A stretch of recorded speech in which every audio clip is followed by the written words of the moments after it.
कहानी की शुरुआत होती है मंगल ग्रह से। नासा का एक मिशन चल रहा है। इसमें 6 एस्ट्रोनॉट्स भेजे गए हैं जिनका मकसद है रिसर्च करना और मंगल ग्रह पर सर्वाइवल के लिए डेटा इकट्ठा करना। इस टीम में है commander Melissa Lewis, Mark Watney, Rick Martinez, Beth Johanssen, Alex Vogel, Chris Beck. सब कुछ ठीक चल रहा होता है कि अचानक मंगल ग्रह पर एक भयंकर तूफान यानी स्टॉर्म आ जाता है। हवाएं इतनी तेज चलती है कि पूरा मिशन खतरे में पड़ जाता है। कमांडर लुइस तुरंत आदेश देती है कि मिशन एबॉर्ट करना पड़ेगा, यानी सबको वापस स्पेसशिप में जाना होगा। लेकिन तभी एक भारी एंटेना उड़कर मार्क वाटनी को जोर से टकरा जाता है। वो ज़मीन पर गिर जाता है और उसकी लाइफ सिग्नल गायब हो जाती है।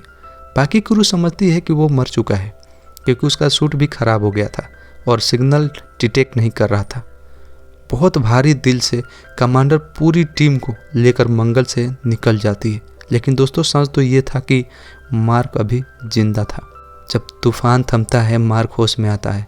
उसका पेट बुरी तरह घायल होता है क्योंकि एंटेना उसके शरीर में धंस गया था। बहुत मुश्किल से वो अपने बेस हैबिटेट, जिसे हैब कहते हैं, तक पहुंचा है। वो खुद अपना जख्म निकालता है, टाँके लगाता है और किसी तरह बच जाता है। अब उसे हकीकत का एहसास होता है कि वो पूरी तरह अकेला है।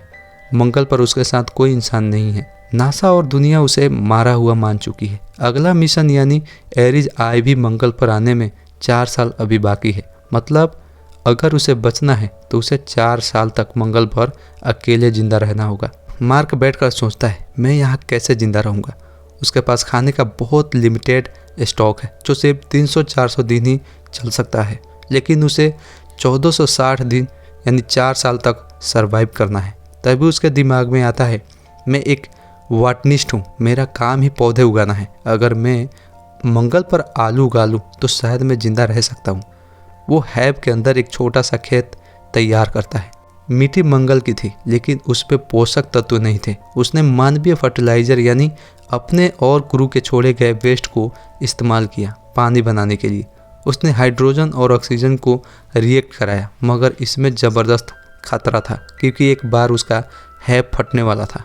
लेकिन लाख मुश्किलों के बाद मंगल पर पहला आलू उगता है और यहीं से शुरू होती है उसकी असली जंग, खुद से, अकेलेपन से और उस ग्रह से जहां इंसान के लिए एक सांस लेना भी मौत खेलने जैसा है। पृथ्वी पर नासा के कंट्रोल सेंटर में वैज्ञानिक मार्स रिकॉग्नाइसेंस ऑर्बिटर से मिली तस्वीरें चेक कर रहे होते हैं। अचानक उनकी नज़र एक अजीब चीज़ पर जाती है। हैबिटेट हैब जो तूफान के बाद नष्ट हो जाना चाहिए था, वो अब भी ठीक ठाक खड़ा है। इतना ही नहीं, मंगल की सतह पर गाड़ियों, रोवर और मशीनों के मूवमेंट के निशान भी नज़र आ रहे हैं। सब लोग हैरान रह जाते हैं, ये कैसे हो सकता है, यहाँ तो कोई इंसान नहीं होना चाहिए। तभी धीरे धीरे सच सामने आता है, मार्क वाटनी जिंदा है। नासा का पूरा कंट्रोल रूम हिल जाता है। जैसे ही नासा ये खबर पब्लिक करता है, पूरी दुनिया शॉक में चली जाती है। न्यूज़ चैनल्स पर हेडलाइंस चलती है, man left behind on Mars still alive. लोग दुआ करने लगते हैं, सोशल मीडिया पर हैशटैग चलाने लगते हैं, ब्रिंग मार्क होम। लेकिन नासा के लिए यह सिरदर्द है क्योंकि अब उन्हें मंगल पर बैठे एक इंसान की जिम्मेदारी उठानी है। इधर मंगल पर मार्क खुद को और स्मार्ट बना रहा है। उसे पता है अगर ज़्यादा दिन तक वो नासा से बात नहीं कर पाया तो उसके बचने का कोई चांस नहीं। तो वो रोवर लेकर पुराने पाथफाइंडर लैंडर के पास जाता है जो 1997 में मंगल पर भेजा गया था। उसकी कैमरा और ट्रांसमीटर की मदद से वो एक नया तरीका निकलता है। वो कैमरों को घुमाकर यस और नो जैसे जवाब देने लगता है। ASCII कोड की मदद से उससे टेक्स्ट में बात करने लगता है। यानी अब पहली बार इंसान ने मंगल और धरती के बीच सीधा चैट सिस्टम बना लिया था। नासा अब एक बड़ी दुविधा में था। क्या एरिज 3 की बाकी क्रू को बताया जाए कि मार्क अभी जिंदा है? शुरुआत में नासा हिचकिचाता है क्योंकि ये खबर सुनकर वो क्रू गिल्ट और डिप्रेशन में जा सकता है। लेकिन आखिरकार उन्हें बताना पड़ता है। जैसे ही कमांडर लुइस और बाकी क्रू को ये पता चलता है कि उन्होंने अपने साथी को मंगल ग्रह पर जिंदा छोड़ दिया है, उनके दिल टूट जाते हैं। खासकर कमांडर, जिन्हें लगता है कि उन्होंने जल्दबाजी में बहुत बड़ी गलती कर दी है। मंगल पर मार्क का आत्मविश्वास बढ़ रहा था लेकिन किस्मत हमेशा साथ नहीं देती। एक दिन अचानक उसके हैब का प्रेशर सिस्टम फेल हो जाता है और पूरा स्ट्रक्चर फट जाता है। उसकी मेहनत से उगाए गए सारे आलू उड़ जाते हैं। यानी अब उसके पास लंबे समय तक जिंदा रहने का कोई आसान साधन नहीं बचा। मार्क का दिल टूट जाता है। वो रिकॉर्डिंग में कहता है, अब मैं सच में अकेला हूँ, शायद मैं यहाँ मर ही जाऊँ। लेकिन हार मानना उसकी फितरत में नहीं था। वो दोबारा सब कुछ जोड़ तोड़ करके थोड़ा बहुत बचा हुआ खाना इस्तेमाल करता है और नासा के साथ मिलकर आगे का प्लान बनाता है। नासा पूरी दुनिया से मदद लेने लगता है, यहाँ तक कि चीन भी अपनी स्पेस एजेंसी से मदद की पेशकश करता है। उनके पास एक पावरफुल रॉकेट होता है जिसे इस्तेमाल करके जल्दी से जल्दी खाने पीने का सामान मंगल पर भेजा जा सकता है। दोस्तों, ये पल बहुत बड़ा था जहां अंतर्राष्ट्रीय राजनीति और दुश्मनी सब पीछे हट गई और पूरी इंसानियत एक हो गई सिर्फ इंसान की जिंदगी बचाने के लिए। नासा को पता चलता है कि मार्क अभी जिंदा है। पूरी दुनिया उससे मदद के लिए एक हो गई। नासा बहुत तेजी से एक कार्गो शिप तैयार करता है जिसमें मार्क के लिए खाना पीना और ज़रूरी सामान भेजा जाना था। लेकिन हड़बड़ी में टेस्टिंग ठीक से नहीं हो पाती और रॉकेट लॉन्च के कुछ सेकंड बाद ही फट जाता है। नासा का पूरा हॉल उदासी में डूब जाता है। मार्क तक ये खबर पहुंचती है और उसका हौसला टूटने लगता है। लेकिन तभी कहानी में नया ट्विस्ट आता है। एरिस 3 की पूरी टीम जो मंगल से वापस लौट रही थी को इस बात का गहरा अफसोस होता है कि उन्होंने मार्क को पीछे छोड़ दिया। नासा एक नया लेकिन लंबा और रिस्की प्लान बनाता है। एरिस आईबी मिशन जो 4 साल बाद था से मार्क को बचाने की कोशिश करना।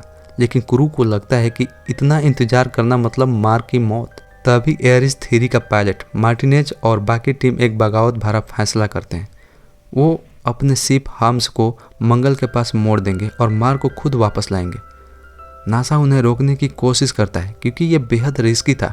लेकिन क्रू कहता है, हमारे साथी की जान दांव पर है और उसे बचाना हमारी जिम्मेदारी है। इधर मंगल पर मार्क को निर्देश दिए जाते हैं कि उसे एरिस आईबी के लैंडिंग साइट तक पहुंचना होगा जो लगभग 3200 किलोमीटर दूर है। मतलब उसे अपने रोवर में बैठकर कई 100 किलोमीटर की यात्रा करनी होगी। रास्ते में वो रेगिस्तान जैसी खामोशी से गुजरता है, तूफानों से बचता है और रात को खुद को गर्म रखने के लिए ऊर्जा बचाता है।